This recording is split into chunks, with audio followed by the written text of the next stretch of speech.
പിണറായി വിജയൻ എന്ന് പറയുന്ന ഒരൊറ്റ നേതാവിന്റെ ഈ അഹങ്കാരം, താൻ പ്രമാണിത്വം, ഏകാധിപത്യം, താൻ പോരിമ, അതിനെതിരായി എല്ലാ വിഭാഗം ജനങ്ങളും, എല്ലാ രാഷ്ട്രീയ പാർട്ടിയിലുള്ള ജനങ്ങളും ഒരുമിച്ച് പിണറായി വിജയന്റെ മുഖമടച്ച് നൽകിയിട്ടുള്ളൊരു അടിയാണ് ഈ തെരഞ്ഞെടുപ്പ് എന്നുള്ളതാണ്. കോൺഗ്രസ് നേതാക്കന്മാർ ഈ പറയുന്ന ടീം വർക്കാണെന്ന് പറയുന്ന വി ഡി സതീശൻ ഉൾപ്പെടെ തെരഞ്ഞെടുപ്പ് പ്രചരണ രംഗത്തെടുത്ത നിലപാടെന്താ? ആ തെരഞ്ഞെടുപ്പ് മൂർധന്യാവസ്ഥ നിൽക്കുമ്പോൾ പോലും രാഹുൽ മാങ്കൂട്ടം വിഷയം എടുത്ത് ചർച്ചാ വിഷയമാക്കാനായിട്ട് ആണ് വി ഡി സതീശൻ ശ്രമിച്ചത്. പിണറായി വിജയനെതിരായിട്ടും സംസ്ഥാന സർക്കാരിനെതിരായിട്ടുമുള്ള വികാരത്തിന്റെ അടിസ്ഥാനത്തിൽ LDF-നെതിരായി കിട്ടിയ ഒരു വിധിയാണ്. ഇതൊരു UDF അനുകൂല വിധിയോ UDF-ന്റെ ടീം വർക്ക് അല്ലെങ്കിൽ ആരും അർത്ഥവുമില്ല. മനസ്സിലായി? CPM-നാണ് 23 സീറ്റ് നഷ്ടപ്പെട്ടത്. CPM സീറ്റ് നഷ്ടപ്പെട്ടെടുത്താണ് UDF ജയിച്ചിരിക്കുന്നത്. അപ്പൊ BJP അവരുടെ സ്വാധീനം വർദ്ധിപ്പിച്ചു, CPM ഇവിടെ തകർന്നടിഞ്ഞു.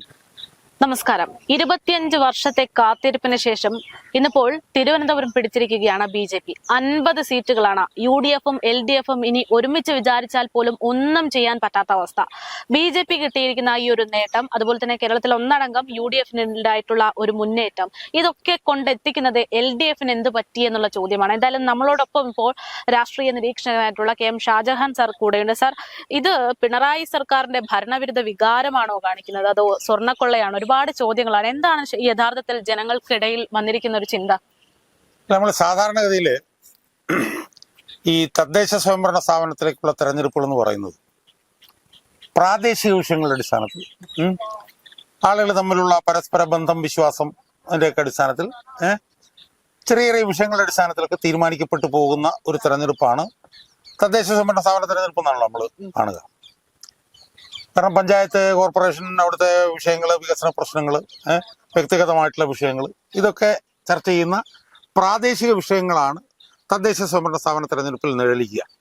അതിനെ സംസ്ഥാന തലത്തിൽ നടക്കുന്ന തെരഞ്ഞെടുപ്പായിട്ട് നമ്മൾ ബന്ധിപ്പിക്കേണ്ട എന്നുള്ളതാണ് പൊതുവിലുള്ള ഒരു ധാരണ. ആ ധാരണയ്ക്ക് അനുസൃതമായിട്ടാണ് തദ്ദേശ സ്വയംഭരണ സ്ഥാപന തെരഞ്ഞെടുപ്പുകളിലെ റിസൾട്ട് ഇതുവരെയൊക്കെ വന്നിട്ടുള്ളത്. പലപ്പോഴും LDF തദ്ദേശ സ്വയംഭരണ തലത്തിൽ ജയിച്ചിട്ടുണ്ട്, പക്ഷെ UDF അധികാരത്തിൽ വന്നിട്ടുണ്ട്. അങ്ങനെയൊക്കെയാണ് നമ്മൾ ഇതുവരെ കണ്ടത്. പക്ഷെ അതിൽ നിന്നും വ്യത്യസ്തമായി സംസ്ഥാന വിഷയങ്ങൾ തെരഞ്ഞെടുപ്പ് വിഷയങ്ങളായി മാറിയ ഒരു തെരഞ്ഞെടുപ്പാണ് ഈ 2025 ഡിസംബർ 9-നും 11-നും നടന്നത് എന്നുള്ളതാണ് നമ്മൾ വ്യത്യാസമായിട്ട് കാണേണ്ടത്. ഇപ്പം 2010-ലാണ് ആകപ്പാടെ UDF കേരളത്തിൽ തദ്ദേശ സ്വയംഭരണ സ്ഥാപനത്തിലേക്ക് ജയിച്ചിട്ടുള്ളത്. 2020-ൽ നടന്ന തദ്ദേശ സ്വയംഭരണ സ്ഥാപന തെരഞ്ഞെടുപ്പിൽ LDF-ന്റെ സമഗ്രാധിപത്യമായി. അതായത് കോർപ്പറേഷൻ, ജില്ലാ പഞ്ചായത്ത്, പിന്നെ മുനിസിപ്പാലിറ്റി, ബ്ലോക്ക് പഞ്ചായത്ത്, ഗ്രാമപഞ്ചായത്ത്, ഈ 5 തലങ്ങളിലും LDF ആയിരുന്നു. അതിൽ മുനിസിപ്പാലിറ്റിയിൽ മാത്രമാണ് UDF-ന്റെ അല്പം മുൻതൂക്കം ഉണ്ടായത്. അപ്പൊ ആ പശ്ചാത്തലത്തിൽ എങ്ങനെയൊക്കെ വന്നാലും ഒരു 50-55% തദ്ദേശ സ്വയംഭരണ സ്ഥാപനങ്ങളിൽ തങ്ങൾ ജയിക്കും എന്നുള്ളൊരു വിലയിരുത്തലായിരുന്നു LDF-നുണ്ടായിരുന്നു. കാരണം ഇപ്പൊ ഗ്രാമപഞ്ചായത്തുകൾ എടുത്ത് നോക്കിക്കഴിഞ്ഞാൽ മൊത്തം എനിക്ക് തോന്നുന്നത് ഒരു 900 ചിലവാനം ഗ്രാമപഞ്ചായത്തിലുള്ളതിൽ ഏതാണ്ട് 500-ലധികം ഗ്രാമപഞ്ചായത്തുകളിൽ LDF ആയി. മനസ്സിലായില്ലേ? UDF ഏതാണ്ട് ഒരു 300 ചില്ലാനം ഗ്രാമപഞ്ചായത്തുകൾ മാത്രം. അപ്പൊ എന്തൊക്കെ പറഞ്ഞാലും ഒരു 50% വിജയം നേടാൻ കഴിയും എന്നും, ആ വിജയം നേടിക്കഴിയുമ്പോൾ ഒരുപാട് എതിർപ്പുകൾ ഉണ്ടായിരുന്നെങ്കിലും തങ്ങൾ 50%-ലെങ്കിലും ജയിച്ചല്ലോ എന്ന് പറയാം, അങ്ങനെ മുന്നോട്ട് പോകാം എന്നാണ് ഇടതുപക്ഷം കരുതിയത്. എന്നാൽ എന്താ റിസൾട്ട് ഇത്തവണത്തെ? റിസൾട്ട് എന്ന് പറയുന്നത് UDF നേടിയിട്ടുള്ളത് സമഗ്രമായിട്ടുള്ള വിജയമാണ്. ഇപ്പൊ കോർപ്പറേഷൻ നമ്മൾ എടുക്കും, നമുക്ക് BJP-ക്ക് തിരുവനന്തപുരത്ത് കിട്ടിയതിനെ കുറിച്ച് പിന്നീട് വരാം. കോർപ്പറേഷൻ നമ്മൾ എടുത്തു കഴിഞ്ഞാൽ 6 കോർപ്പറേഷനിൽ 4 കോർപ്പറേഷനിലും UDF ആണ്. ആകപ്പാടെ കോഴിക്കോട് കോർപ്പറേഷനിൽ ചെറിയൊരു മുൻതൂക്കം, ഒരു മേൽക്കൈ LDF-നുണ്ട് എന്നുള്ളത് ഒഴിച്ചാൽ കോർപ്പറേഷനിൽ UDF-ന്റെ സമ്പൂർണ്ണമായിട്ടുള്ള ആധിപത്യമാണ്. ഇനി ജില്ലാ പഞ്ചായത്ത് നമ്മൾ എടുത്തു നോക്കൂ. ജില്ലാ പഞ്ചായത്തിൽ ഒരു ജില്ലാ പഞ്ചായത്തിലാണ് പിന്നെ UDF-ന് അധികാരം ഉണ്ടായിരുന്നത്. എന്നാൽ ഇത്തവണ 7 ജില്ലാ പഞ്ചായത്തുകളിൽ അവർ മുന്നോട്ട് വന്നിരിക്കുന്നു. മുനിസിപ്പാലിറ്റിയിലും ബ്ലോക്കിലും ഒക്കെ അവർക്ക് മുൻതൂക്കമാണ്. ഇനി ഗ്രാമപഞ്ചായത്തിൽ എടുത്തു നോക്കിയാൽ ഏതാണ്ട് ഒരു 500-ലധികം പഞ്ചായത്തുകളിൽ, എന്ന് പറഞ്ഞാൽ 2020-ൽ പിന്നെ ഇടതുപക്ഷത്തിന് 500 ചില്ലാനം പഞ്ചായത്തുകളാണ് ഉണ്ടായിരുന്നു. ഏതാണ്ട് ആ നിലയിലേക്ക് ഏതാണ്ട് 510 പഞ്ചായത്തുകളോളം UDF വരികയും UDF 2020 ഉണ്ടായിരുന്ന 300 ചില്ലുവാനം പഞ്ചായത്തുകളിലേക്ക് LDF വീഴുകയും ചെയ്തിരിക്കുന്നു. മനസ്സിലായി?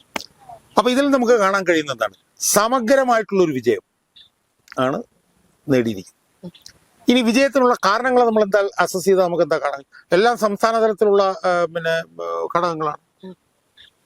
അതിൽ തന്നെ ഒരു പൊതുപ്രവർത്തനം എന്ന നിലയിൽ എന്റെ നിരീക്ഷണം എന്ന് പറയുന്നത്, പിണറായി വിജയൻ എന്ന് പറയുന്ന ഒരൊറ്റ നേതാവിന്റെ ഈ അഹങ്കാരം, താൻ പ്രമാണിത്വം, ഏകാധിപത്യം, താൻ പോരിമ, അതിനെതിരായി എല്ലാ വിഭാഗം ജനങ്ങളും, എല്ലാ രാഷ്ട്രീയ പാർട്ടിയിലുള്ള ജനങ്ങളും ഒരുമിച്ച് പിണറായി വിജയന്റെ മുഖമടച്ച് നൽകിയിട്ടുള്ളൊരു അടിയാണ് ഈ തെരഞ്ഞെടുപ്പ് എന്നുള്ളതാണ് ഇതിലേറ്റവും പ്രധാനമായിട്ട് കാണുന്ന ഒരു ഘടകം. അതുപോലെ തന്നെ ശബരിമല, ഗവൺമെന്റ് ജനവിരുദ്ധ നയങ്ങള്, മനസ്സിലായി? അപ്പം എല്ലാ ഘടകങ്ങളും, അതായത് ഈ തെരഞ്ഞെടുപ്പിൽ UDF സമഗ്രമായ വിജയം ഉണ്ടാകാൻ ഇടയാക്കിയ എല്ലാ ഘടകങ്ങളും സംസ്ഥാന തലത്തിലുള്ള ഘടകങ്ങളാണ്, അല്ല പ്രാദേശിക തലത്തിലുള്ളതല്ല. മനസ്സിലായി? അപ്പൊ സ്വാഭാവികമായും എല്ലാ തെരഞ്ഞെടുപ്പുകളിലും തദ്ദേശ സ്വയംഭരണ സ്ഥാപനത്തിലെ തെരഞ്ഞെടുപ്പ് ഫലങ്ങളെ നിയന്ത്രിക്കുന്നത്, സ്വാധീനിക്കുന്നത് പ്രാദേശിക ഘടകങ്ങളാണെങ്കിൽ, അതിൽ നിന്നും വ്യത്യസ്തമായി സംസ്ഥാന ഘടകങ്ങളാണ് ഈ തെരഞ്ഞെടുപ്പിനെ ബാധിച്ചിട്ടുള്ളത്. അതിൽ തന്നെ ഏറ്റവും പ്രധാനപ്പെട്ട വികാരം പിണറായി വിരുദ്ധ വികാരമാണ്. അതോടൊപ്പം തന്നെ ശബരിമല വികാരം. അതുപോലെ തന്നെ ഞാൻ വിശ്വസിക്കുന്നത് രാഹുൽ മാങ്കൂട്ടം എന്ന് പറഞ്ഞിട്ടുള്ള അയാളെ കുരുക്കാൻ വേണ്ടി നടത്തിയിട്ടുള്ള ശ്രമങ്ങളും LDF തിരിച്ചടിയായിട്ടുണ്ട് എന്നാണ് ഞാൻ വിശ്വസിക്കുന്നത്. അപ്പൊ ഇതിന്റെയൊക്കെ അടിസ്ഥാനത്തിൽ UDF ഇപ്പോൾ തദ്ദേശ സ്വയംഭരണ സ്ഥാപന തലത്തിൽ നേടിയിട്ടുള്ള സമഗ്രമായിട്ടുള്ള വിജയം 2026 മെയ് മാസം നടക്കാൻ പോകുന്ന നിയമസഭാ തെരഞ്ഞെടുപ്പിലെ ഫലം എന്തായിരിക്കും എന്നുള്ളൊരു സൂചന കൂടി ഇവിടെ നൽകുന്നു. ഇനി ഒരു കാര്യവും കൂടി കാണാനുള്ള എന്താന്ന് ചോദിച്ചാൽ, ഈ തെരഞ്ഞെടുപ്പ് വിജയം ശരിക്കും UDF ഒരു വിജയമായിട്ട് വിലയിരുത്താൻ ഞാൻ തയ്യാറല്ല. UDF ഒരു ടീം വർക്ക് ആണെന്നാണ് പ്രതിപക്ഷ നേതാവ് എന്ന ഒരു വിലയിരുത്തലിൽ നമ്മളോട് പറഞ്ഞത്. അതായത് എല്ലാ പ്രവർത്തനങ്ങളും കൃത്യമായിട്ട് ഞങ്ങൾ പ്ലാൻ ചെയ്തത് കൊണ്ട് മാത്രമുള്ള ഒരു വിജയമാണ് ഇത് എന്നും, ഒപ്പം തന്നെ പിണറായി സർക്കാരിനോടുള്ള ഒരു മറുപടിയാണ് എന്നും പ്രതിപക്ഷ നേതാവ് പറയുന്നുണ്ട്. അപ്പോൾ എങ്ങനെയാണ് അതൊരു UDF വിജയം എന്ന് പറയുന്നത് ആ നേതാക്കളുടെ വിജയമല്ല എന്ന് പറയുന്നത്? അതായത് ഇപ്പൊ തെരഞ്ഞെടുപ്പ് പ്രചരണ രംഗം നമ്മളൊന്നെടുത്ത് പരിശോധിച്ച് നോക്കാം. ഈ തെരഞ്ഞെടുപ്പ് പ്രചരണ രംഗത്തേക്ക് CPM രാഹുൽ മാങ്കൂട്ടം വിഷയത്തെ കൊണ്ടുവന്നത് എന്തിനാണ്? ശബരിമല വിഷയത്തെ മറക്കാൻ. അപ്പൊ സ്വാഭാവികമായും നമ്മൾ പ്രതീക്ഷിക്കുന്നത് എന്താ? ആ വിഷയം, ശബരിമല വിഷയത്തെ മറയ്ക്കാൻ വേണ്ടിയാണ് LDF കൊണ്ടുവരുന്നത് എന്ന് മനസ്സിലാക്കിക്കൊണ്ട് രാഹുൽ മാങ്കൂട്ടം വിഷയത്തിൽ ഞങ്ങൾ എടുക്കാനുള്ള നടപടികളെല്ലാം എടുത്തു. പക്ഷെ തെരഞ്ഞെടുപ്പ് പ്രഖ്യാപിച്ചു കഴിഞ്ഞ് വന്ന ഈ വെളിപ്പെടുത്തൽ യഥാർത്ഥത്തിൽ മനഃപൂർവ്വം തെരഞ്ഞെടുപ്പ് ലക്ഷ്യമിട്ട് കൊണ്ടിരുന്ന ഒരു വിഷയമാണ്. മനസ്സിലായി? അത് ശബരിമല കൊള്ള മറക്കാൻ വേണ്ടിയിട്ടുള്ള വിഷയമാണ് എന്നുള്ളൊരു നിലപാടായിരുന്നു UDF പ്രത്യേകത കോൺഗ്രസിന്റെ നേതാക്കന്മാർ എടുക്കേണ്ടി. എന്നാൽ കോൺഗ്രസിന്റെ നേതാക്കന്മാർ ഈ പറയുന്ന ടീം വർക്കാണെന്ന് പറഞ്ഞ VD സതീശൻ ഉൾപ്പെടെ തെരഞ്ഞെടുപ്പ് പ്രചരണ രംഗത്ത് എടുത്ത നിലപാടെന്ന് പറയുന്നത്, ആ തെരഞ്ഞെടുപ്പ് മൂർധന്യാവസ്ഥ നിൽക്കുമ്പോൾ പോലും രാഹുൽ മാങ്കൂട്ടം വിഷയം എടുത്ത് ചർച്ചാ വിഷയമാക്കാനായിട്ട് ആണ് VD സതീശൻ ശ്രമിച്ചത്. അതുപോലെ തന്നെ K മുരളീധരൻ നിരന്തരം രാഹുൽ മാങ്കൂട്ടത്തിനെതിരായിട്ടുള്ള പരാമർശങ്ങൾ. അതുപോലെ തന്നെ രാജ്മോഹൻ ഉണ്ണിത്താൻ ശക്തമായി രാഹുൽ മാങ്കൂട്ടത്തിനെതിരായിട്ടുള്ളത്. ഇപ്പൊ രാഹുൽ മാങ്കൂട്ടത്തിനെതിരായി നിലപാടെടുക്കുന്നതിൽ തെറ്റുണ്ടെന്ന് എനിക്ക് അഭിപ്രായമില്ല. പക്ഷേ രാഹുൽ മാങ്കൂട്ടം വിഷയം തെരഞ്ഞെടുപ്പിന്റെ പശ്ചാത്തലത്തിൽ LDF കൊണ്ടുവന്നത് എന്തിനാണ്? അത് രാഹുൽ മാങ്കൂട്ടത്തിനോടുള്ള ഒരു രാഹുൽ മാങ്കൂട്ടത്തിന് ചെയ്ത കുറ്റത്തിന് അയാളെ ശിക്ഷിക്കണം എന്നുള്ള ഒരു ഉദ്ദേശ ലക്ഷ്യം കൊണ്ടല്ല, ശബരിമല മറയ്ക്കാൻ വേണ്ടിയിട്ട്. യഥാർത്ഥത്തിൽ എൻ്റെ അഭിപ്രായത്തിൽ കോൺഗ്രസിനകത്ത് ഈ ശബരിമല വിഷയം കത്തിച്ച് നിർത്താൻ വേണ്ടിയിട്ട് ഏറ്റവും കൂടുതൽ ശ്രമം നടത്തിയത് രമേശ് ചെന്നിത്തല എന്ന് പറഞ്ഞിട്ടുള്ള നേതാവാണ്.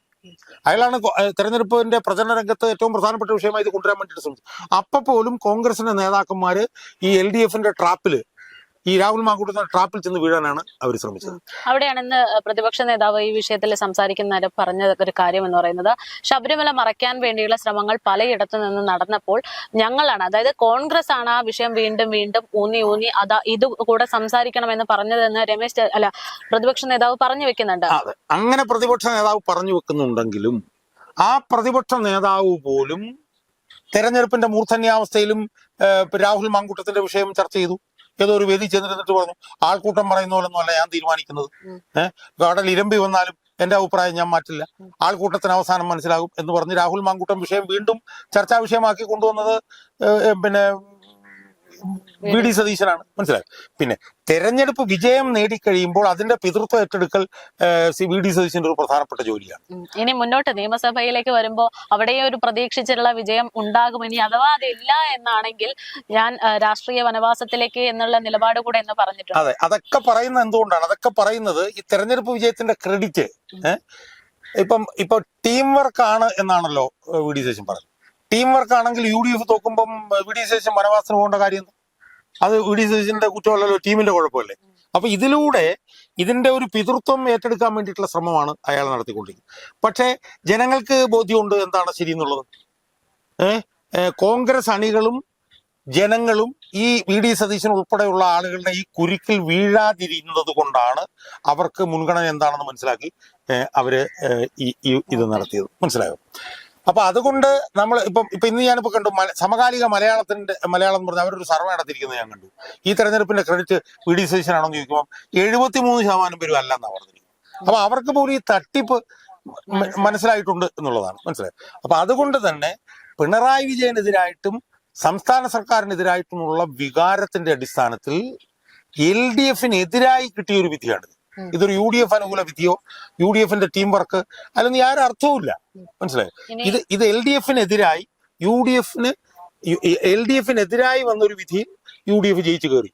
അത് മാത്രമേ നമുക്ക് ഇതിനകത്ത് കാണാൻ കഴിയൂ. ഇനി നമ്മൾ LDF-ലേക്ക് തിരിച്ചു വരുമ്പോൾ, ഇടതുപക്ഷത്തിലേക്ക് തിരിച്ചു വരുമ്പോൾ CPM സംസ്ഥാന സെക്രട്ടറി പറഞ്ഞൊരു വാക്കുണ്ട്. അതായത് ഇതൊരു അപ്രതീക്ഷിതമായിട്ടുള്ള തിരിച്ചടിയായി പോയി എന്ന്, പഠിക്കാൻ ഇനി എന്താണ് പറ്റിയത്, എവിടെയാണ് പിഴച്ചത് എന്ന് പഠിക്കാൻ പോകുന്നു എന്നാണ് പറയുന്നത്.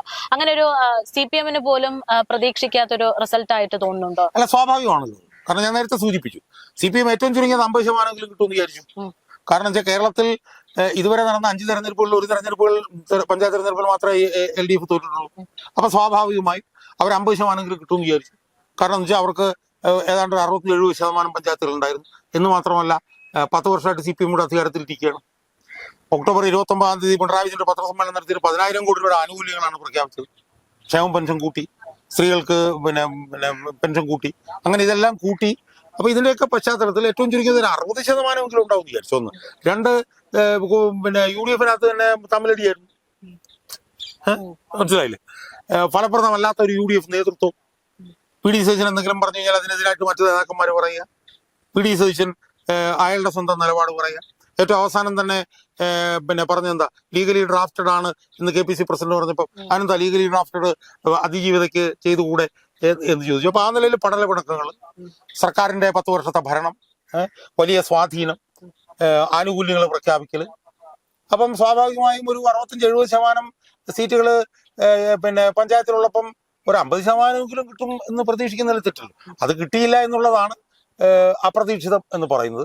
പക്ഷെ ഇതിൽ നിന്ന് പാഠം പഠിക്കുക എന്ന് പറയുന്നത്, പാഠങ്ങൾ പഠിക്കുക എന്ന് പറയുന്നത് LDF-നെ സംബന്ധിച്ചിടത്തോളം അത് നടക്കാത്ത കാര്യമാണ്. അവർ പാഠങ്ങൾ പഠിച്ചിട്ടില്ല.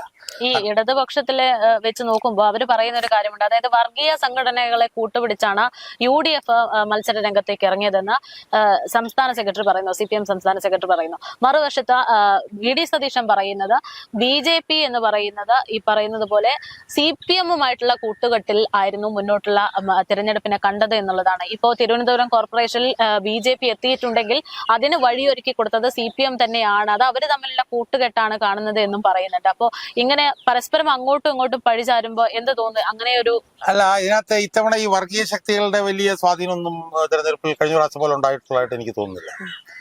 പക്ഷെ BJP-യുടെ ഒരു വലിയ മുന്നേറ്റം തിരുവനന്തപുരം കോർപ്പറേഷനിൽ നമുക്ക് കാണാൻ കഴിയും. നേരത്തെ 35 അവരിപ്പോ 50. പക്ഷേ നമ്മൾ അവിടെ കാണേണ്ട ഒരു പ്രധാനപ്പെട്ട കാര്യം, 52 ഉണ്ടായിരുന്ന CPM-ന് ഇപ്പൊ 29 ഉള്ളൂ. CPM-നാണ് 23 സീറ്റ് നഷ്ടപ്പെട്ടത്. മനസ്സിലായി? എന്നാൽ നമ്മളതിനെ കണക്കിൽ പരിശോധിക്കുമ്പോൾ കാണാൻ കഴിയുന്നത് CPM-ന് സീറ്റ് നഷ്ടപ്പെട്ടിടത്താണ് UDF ജയിച്ചിരിക്കുന്നത്. മനസ്സിലായി? അപ്പൊ BJP അവരുടെ സ്വാധീനം വർദ്ധിപ്പിച്ചു, CPM ഇവിടെ തകർന്നടിഞ്ഞു. UDF-ന് നേരത്തെ 10 ഉണ്ടായിരുന്ന അവർ 20-ലേക്ക് വന്നു. മനസ്സിലായി? അപ്പൊ അതുകൊണ്ട് തന്നെ സംസ്ഥാന തലത്തിൽ സമഗ്രമായി ഒരു ചിത്രം നമുക്ക് കാണാൻ കഴിയുമെങ്കിൽ അത് CPM-ന്റെ സമഗ്രമായിട്ടുള്ള അടിമുടി ലോക്ക് സ്റ്റോക്ക് ആൻഡ് ബാരലുള്ള തകർച്ചയാണ് എന്നുള്ളതാണ് ഏറ്റവും പ്രധാനമായിട്ട് നമുക്ക് കാണാം. ഇപ്പൊ കൊല്ലത്ത് അവരുടെ പിന്നെ മേയർ സ്ഥാനാർത്ഥി വരെ കൊല്ലത്ത് തോറ്റിട്ടുണ്ട്. കോർപ്പറേഷനിൽ അവരുടെ മേയർ സ്ഥാനാർത്ഥി മുസാഫർ അഹമ്മദ് എന്ന് പറഞ്ഞവൻ തോറ്റിട്ടുണ്ട്. ഇനി അവസാനമായ ഒരു കാര്യം പറയാനുള്ളത് BJP-യെ കുറിച്ചിട്ടാണ്. BJP വലിയ മുന്നേറ്റമാണ് പ്രതീക്ഷിച്ചിരുന്നത്. പക്ഷെ BJPക്ക് പറയുന്ന പോലെ ഒരു മുന്നേറ്റം ഉണ്ടാക്കാൻ കഴിഞ്ഞിട്ടില്ല. തിരുവനന്തപുരം കോർപ്പറേഷനിൽ മുന്നേറ്റം ഉണ്ടാക്കി, പിന്നെ എവിടെയോ തൃപ്പൂണിത്തറയിലും കണ്ട് ഒരു മുന്നേറ്റം ഉണ്ടായി. പാലക്കാട് മുനിസിപ്പാലിറ്റിയിൽ അവരാണോ ജയിച്ചതെന്നുള്ളത് എനിക്കറിയില്ല. പക്ഷേ പഞ്ചായത്ത് തലത്തിൽ ഏതാണ്ട് 27 പഞ്ചായത്ത് മാത്രമേ കൂടുതൽ കിട്ടിയിട്ടുള്ളൂ. മനസ്സിലായി. അപ്പം ഈ തെരഞ്ഞെടുപ്പിലെ 3 ചിത്രങ്ങളുണ്ട്. ഒന്നാമത്തത് UDFന്റെ സമഗ്രമായിട്ടുള്ള മുന്നേറ്റം, 2 LDFന്റെ സമഗ്രമായിട്ടുള്ള തകർച്ച, 3 BJP വിചാരിച്ച നിലയിലുള്ള നേട്ടങ്ങൾ ഉണ്ടാക്കിയിട്ടില്ല എന്നുള്ളത് മനസ്സിലായി. അപ്പൊ ഇതിൽ നിന്ന് മൊത്തത്തിൽ വരുന്നൊരു നിരീക്ഷണം എന്ന് പറയുന്നത് മൊത്തം ഒരു പൊളിറ്റിക്കൽ ഫോർമേഷൻ എന്നുള്ള നിലയിൽ UDF എന്ന് പറഞ്ഞ ആ ഒരു സംവിധാനത്തിലുള്ള അതിനുള്ള വലിയ മുന്നേറ്റമാണ് കാണുന്നത്. ആ മുന്നേറ്റം UDFന്റെ ടീം വർക്ക് കൊണ്ടോ UDFന്റെ സംഘാടനം കൊണ്ടോ UDFന്റെ പ്രവർത്തനം കൊണ്ടോ ഉള്ളതല്ല എന്നതിനപ്പുറത്ത് LDFന്റെ തകർച്ചയിൽ നിന്നുള്ള നേട്ടം UDF ഉണ്ടാക്കുന്നു എന്നതാണ് നമുക്ക് കാണുന്നത്. തിരുവനന്തപുരം കോർപ്പറേഷനിലേക്ക് വരുമ്പോൾ മേയർ ആര്യ രാജേന്ദ്രന്റെ ഒരു പ്രവർത്തനം കൂടെ വിലയിരുത്തപ്പെട്ടിട്ടുണ്ട്. ഇപ്പോൾ നമ്മൾ കേരളത്തിന്റെ മൊത്തം കാര്യം എടുത്തു നോക്കുമ്പോൾ പിണറായി സർക്കാരിന്റെ വീഴ്ചയാണ് എങ്കിൽ തിരുവനന്തപുരത്ത് സംഭവിച്ചിരിക്കുന്നത് മേയറുടെ ആ ഒരു ധാർഷ്ട്യവും പ്രവർത്തനങ്ങളുമാണ് എന്നും പറഞ്ഞു കേൾക്കുന്നുണ്ട്. അല്ല, സ്വാഭാവികമാണ്. ഇപ്പം ഏതോ ഒരു മുൻ കൗൺസിലർ അവർക്കെതിരെ ഒരു ഫേസ്ബുക്ക് പോസ്റ്റുമായിട്ട് രംഗത്ത് വന്നു എന്നൊക്കെയാണ് പറയുന്നത്. എന്ന് മാത്രമല്ല, മേയർ ആര്യ രാജേന്ദ്രന്റെ തെരഞ്ഞെടുപ്പ് രംഗത്ത് പോലും CPM ഇറക്കിയിരുന്നില്ല. അവർ തെരഞ്ഞെടുപ്പ് രംഗത്ത് പോലും അവരെ മാറ്റി നിർത്തിയിരിക്കുക. മനസ്സിലായി. അതേസമയം ആര്യ രാജേന്ദ്രനെ കൊണ്ടുവന്നപ്പോൾ എന്തായിരുന്നു പ്രചരണം? ഇന്ത്യയിൽ തന്നെ ഏറ്റവും പ്രായം കുറഞ്ഞ മേയർ എന്ന് പറഞ്ഞിട്ടായിരുന്നു പ്രകടനം. അവരെന്തോ വലിയ പെർഫോമൻസ് നടത്തി എവിടെയൊക്കെ അവാർഡ് മേടിക്കാൻ പോയി എന്നൊക്കെ പറഞ്ഞിട്ടായിരുന്നു. അപ്പം അവര് തിരുവനന്തപുരത്തെ പരാജയത്തിൽ ഒരു മുഖ്യ ഘടകമായിരുന്നു എന്നുള്ളത് നമ്മൾ മനസ്സിലാക്കുക. പക്ഷെ അതോടൊപ്പം തന്നെ നമ്മൾ കാണേണ്ടത് 52 CPM 29 വന്നിരിക്കുന്നു. അത് നിർണായകമാണ്. 10 ഉണ്ടായിരുന്ന UDF 20 പോയിരിക്കുന്നു. അപ്പൊ തിരുവനന്തപുരം കോർപ്പറേഷനിൽ തകർന്നടിഞ്ഞ സംവിധാനം ഏതാണെന്ന് ചോദിച്ചാൽ അത് LDF ആണ് എന്നുള്ളത് ആ കണക്കുകളിൽ നിന്ന് പകൽ പോലെ വ്യക്തമാകും. എന്തായാലും കനത്ത തിരിച്ചടി കിട്ടിയിരിക്കുന്നത് LDFന് തന്നെയാണ്. ആ ഭരണവിരുദ്ധ വികാരം, അതുപോലെ തന്നെ അത്തരത്തിൽ സ്വർണ്ണക്കൊള്ള ഉൾപ്പെടെയുള്ള ഒരുപാട് വിഷയങ്ങൾ നമുക്ക് ചുറ്റിലും നടന്നുകൊണ്ടിരിക്കുമ്പോൾ ജനങ്ങൾ അതിനൊരു മറുപടി പറഞ്ഞു തുടങ്ങിയിരിക്കുന്നു എന്നുള്ളതാണ്. ഇതുവരെയുള്ള തെരഞ്ഞെടുപ്പിലൊന്നും ജനങ്ങൾ അങ്ങനെ ഈ വിഷയങ്ങൾ അനുകൂലിച്ച് ഒരു വോട്ട് ചെയ്യുന്ന രീതിയല്ല, ചിഹ്നം നോക്കി മാത്രം വോട്ട് ചെയ്യുന്ന രീതിയായിരുന്നെങ്കിൽ, പക്ഷേ ഇനി അങ്ങോട്ട് അതല്ല. ചിഹ്നം മാത്രമല്ല, ആ തിരഞ്ഞെടുപ്പിന് നിൽക്കുന്ന ആളുകളെ പോലും പരിഗണിച്ചുകൊണ്ടായിരിക്കും മറുപടി പറയുന്നത്. അവരുടെ 5 വർഷത്തിലൊരിക്കൽ കിട്ടുന്ന ഒരു അവകാശം അത് ജനങ്ങൾ ഉപയോഗിച്ചു തുടങ്ങി എന്ന് തന്നെയാണ് ഇന്നത്തെ ഒരു തിരഞ്ഞെടുപ്പ് ഫലം കാണുമ്പോൾ വ്യക്തമാകുന്നത്. LDFന് കനത്ത ഒരു തിരിച്ചടി തന്നെ ഉണ്ടായിട്ടുണ്ട്. UDF ഒരു മുന്നേറ്റം എന്ന് പറഞ്ഞ് തുടങ്ങിയിട്ടുണ്ട്. പക്ഷേ ഇനി അവരുടെ പ്രവർത്തനങ്ങൾ കൂടെ വിലയിരുത്തിയിട്ടായിരിക്കും ജനങ്ങൾ ഓരോ വോട്ടും രേഖപ്പെടുത്തുക എന്നുള്ളതാണ് ഈ ഒരു തിരഞ്ഞെടുപ്പ് നമ്മളെ പഠിപ്പിക്കുന്നത്.